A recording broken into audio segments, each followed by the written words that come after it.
Gabbie Hanna is finally speaking out and addressing what happened last week over on her TikTok. So now that I've acknowledged that, yes, internet, you are right, I was manic. A lot of people have been really confused over her videos, and there's been a lot of speculation over them. Gabby was posting hundreds of videos daily, and most of them weren't really making much sense. Gabby was talking about God, she thought she was the second coming of Jesus, she was referring to God as her mom and dad, just a lot of really concerning behavior, and quite frankly, really scary. People were feeling so helpless watching this all unfold through a screen, and there was also a lot of concern because it didn't really seem like Gabby had any friends around to actually check in and make sure everything was okay. One of Gabby's sisters is actually pretty big on TikTok, so people ran to her page asking her to check in on Gabby. Only problem is, Gabby's entire family is in a completely different state from her. Her sister replied to people's concerns and said, "We are all in PA and she is in LA. We are doing what can be done from here. At the end of the day, you are all strangers on the internet and it's none of your business regardless of level of concern. Obviously, we are aware and doing what we can. She is an adult. I am 20 years old on the other side of the country." Comments from this point are unlimited because none of you know how to respect personal boundaries. You're speaking to and about real people. And while I agree that it's not really anyone's business, it's like at the same time when Gabby's posting these really concerning videos to millions of people and even letting strangers into her home, it does kind of become everyone's business. Her fans and even people who weren't her fans were genuinely concerned and tons of people were calling for a wellness check. Since then, the situation has kind of calmed down a bit and Gabby stopped posting as much. She talked about how the cops came to her home multiple times for a wellness check and how she truly didn't believe that she needed one. She even called these wellness checks illegal, writing, "I think the LAPD forgot I told them I have cameras everywhere before they did their illegal break-in and search without a warrant." She said the police were forcing her to drink water while she was handcuffed. She said they kept acting like they were afraid of her, and they even gave her a card about abusing the emergency call line. Gabby felt like that was really unfair because she wasn't the one calling 911, and she told them multiple times that she was fine. But people watching this unfold online didn't think that she was fine. If you have followed Gabby for a while now, you would know that sometimes before she releases an album, she does tend to act out, get into drama, or even bring up old drama as a way to get views and attention for her new album. Something similar to this happened last year, where Gabby was posting all these really concerning TikToks and doing these live streams. Go to sleep, rest your head, you can worry tomorrow. These are things you can't change right now. At one point, Gabby actually had people pretty concerned until she released new music only like a few short weeks later, and people just figured it was all to promote her new album. But this time around was much different. The fact that Gabby let a stranger into her home was probably the biggest indicator that this wasn't an act. We talked about this in my previous video, but Gabby has always been huge on security. Letting a stranger in, saying she's going on a run with him, putting him on her TikTok, saying that he was some angel sent to her, that's not normal behavior coming from Gabby. I don't care if she had like 20 albums to promote. Gabby would never let a stranger into her personal space like that if she was in the right frame of mind. The guy that came into her home has also been facing tons of backlash. People felt like he went there with the wrong intentions and he had no right entering her home knowing the state that she was in. He spent his time secretly recording the inside of her house, which is a huge violation of her privacy. He now has nearly 60,000 followers on TikTok and he's been soaking up every minute of his so-called fame. He put his management contact in his bio and he's been offering to do interviews with drama channels and even apparently H3H3. Luckily, I haven't really seen anyone give him access to their platforms, and hopefully it stays that way. There were rumors that Gabby was planning on suing him or pressing charges, but so far, nothing has come of that. Over these past few days, Gabby has been posting TikToks that seem like she's a little bit more aware of the amount that she was posting. She addressed the fact that she posted over 100 TikToks. Believe it or not, guys, it doesn't take that long for me to take these TikToks. Like, oh my god, she posted 100 TikToks, she's manic. It's at the tip of our fingertips. I literally open the phone, press a button, and talk. You guys have been talking about me all day, and I've been talking to you all day. Are you manic? Because you guys have not shut the up about me. And she also referred to the videos that she was posting as her art. I'm doing something productive and creative. Are you? Or are you just talking about my art? And this left people pretty confused. People were talking about Gabby because they were genuinely worried about her, yet Gabby doesn't seem to fully understand that. Gabby calling her videos art also made people start accusing her of faking being manic for views. Niall from season 4 of Love Island joined in on the conversation and said despite what people are saying, he doesn't believe she was faking anything. As someone that's had a full-blown psychotic episode, Gabbie Hanna, the way she presented it, is probably one of the most similar experiences that I've ever seen to what happened to me online. All the comments in that video are kind of like, my mum had mania and she doesn't say that kind of stuff, and when I had psychosis, I didn't act like that. Mental illness presents very differently in different people. He also said it would be extremely hard to fake being manic like that. If Gabbie Hanna was like faking that, then first off, she deserves an Oscar because the way she portrayed like manic symptoms is beyond like realistic, and I'd hope that no one in the right frame of mind would fake that, because of like, I know personally just how hard it is to overcome, and I know people that haven't overcome it. So I just hope that no one would in the right frame of mind do that. Over the next few days, Gabby started to post less and less, and while her posts were still pretty concerning, they did seem like she was coming down from whatever was going on. She was starting to post videos of nature, and people in the comments felt like she was doing a little bit better as every day went by. She ended up taking a 4-day break off of posting, which was great, and then she came back talking about what happened to her. She started to talk about what happened between her and Rice Gum years ago, and how at the time no one was on her side. Years ago, I was assaulted at a party, and instead of that person being held accountable, I filed a police report. Nothing was done. The entire internet, almost pretty much everyone except for a couple people, were on his side.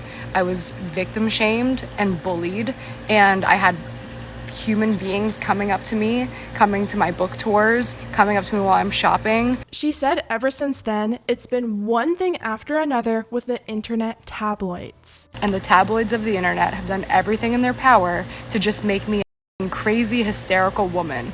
So now nobody pays attention to me unless I'm a crazy, hysterical woman.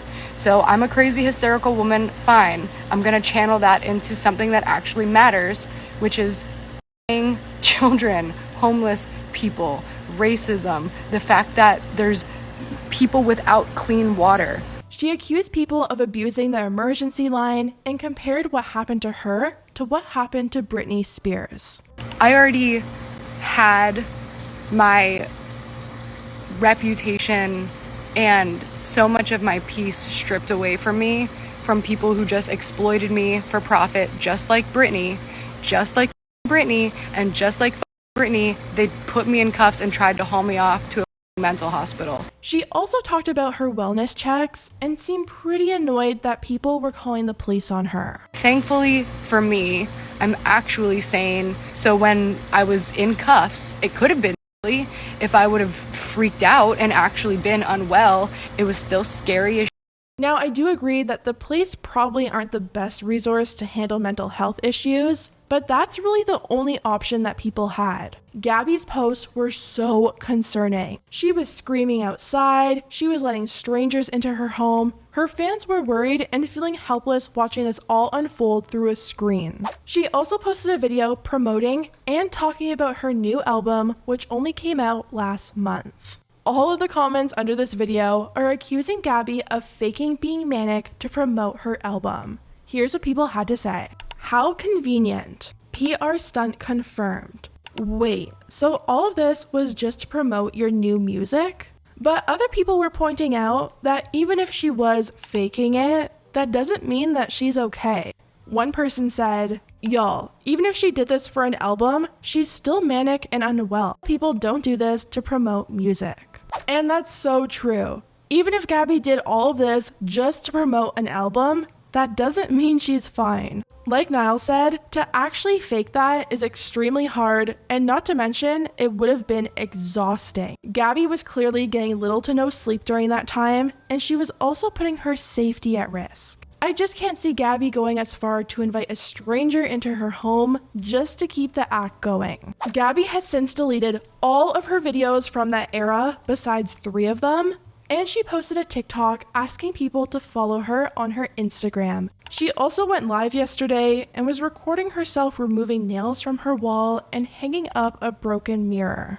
Now, late last night, Gabby came out and she posted 8 videos addressing her now deleted videos. She titled all of these videos as "About Last Week." Gabby starts off by admitting that she was in fact manic. She talked about how she's been diagnosed as bipolar, but she's never actually experienced a manic state before, and it was all new to her. So, yes, I was manic.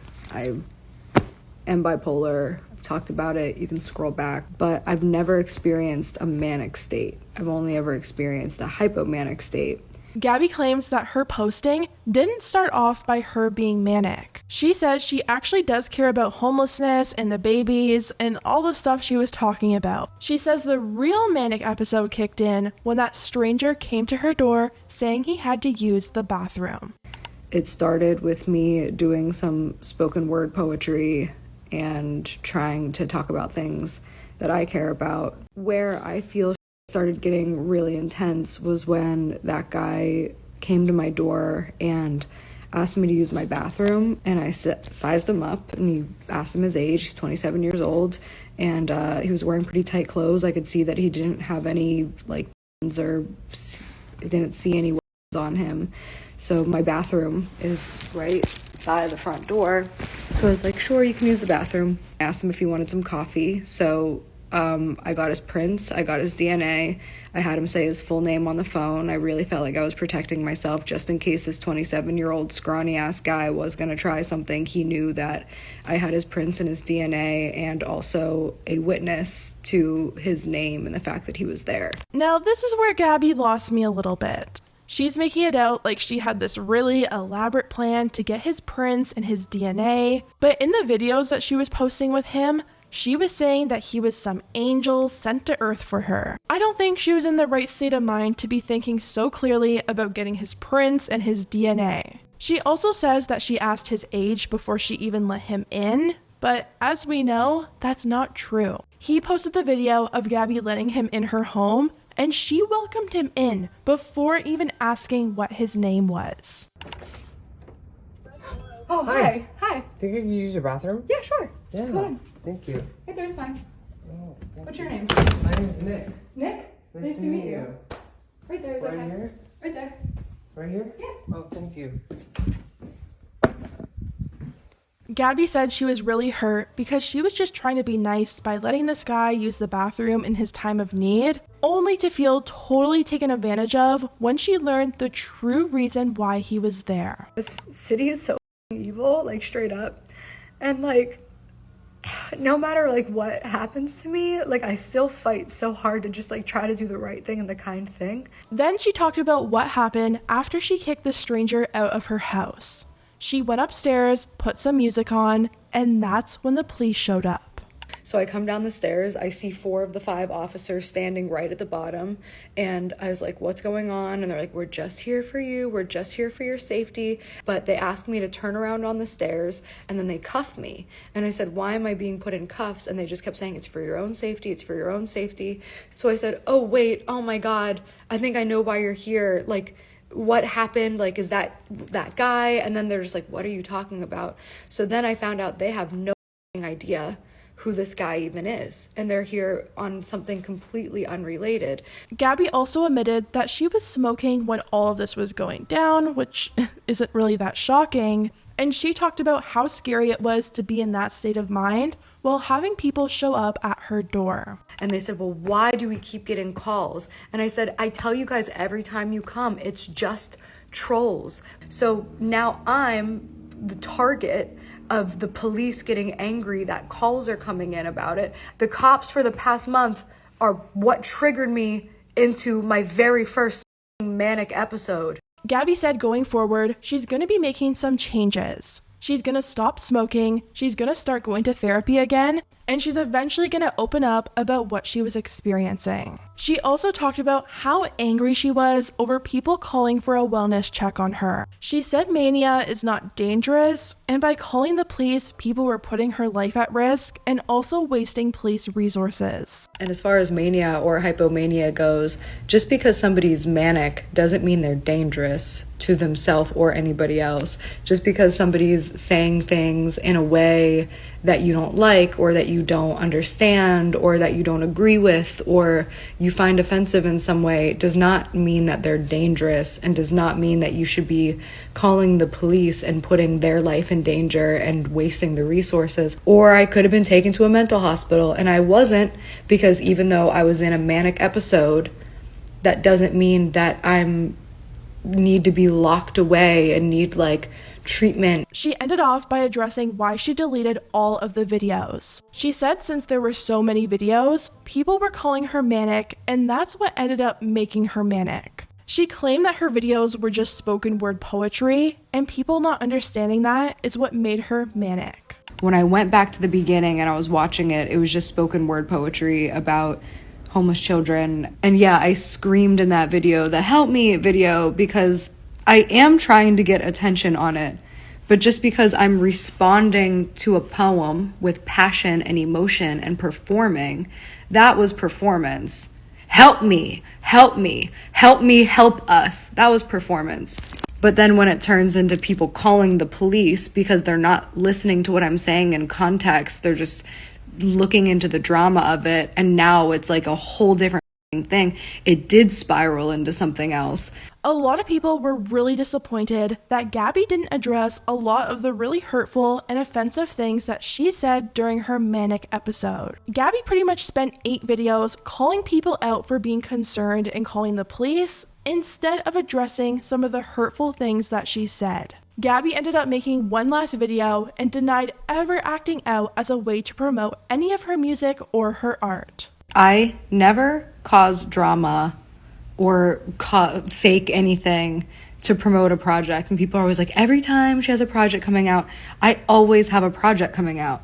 And I'm always mentally ill. A lot of people just feel like Gabby needs to get offline and take a break for a while. One person said, it's okay to just put the phone down for a while and get genuine help. In the past, Gabby has talked about her unhealthy relationship with social media. If what Gabby is saying is true, and she feels like the comments were triggering her to go into a manic episode, then maybe using TikTok to post concerning videos isn't the best idea. When you're screaming help me and yelling outside about how you're the second coming of Jesus, people are gonna worry. They aren't gonna think it's a poem, they aren't gonna think it's art. Hopefully one day Gabby realizes that people were just concerned and looking out for her. Anyways guys, let me know what you think about everything down below, and I'll see you next time.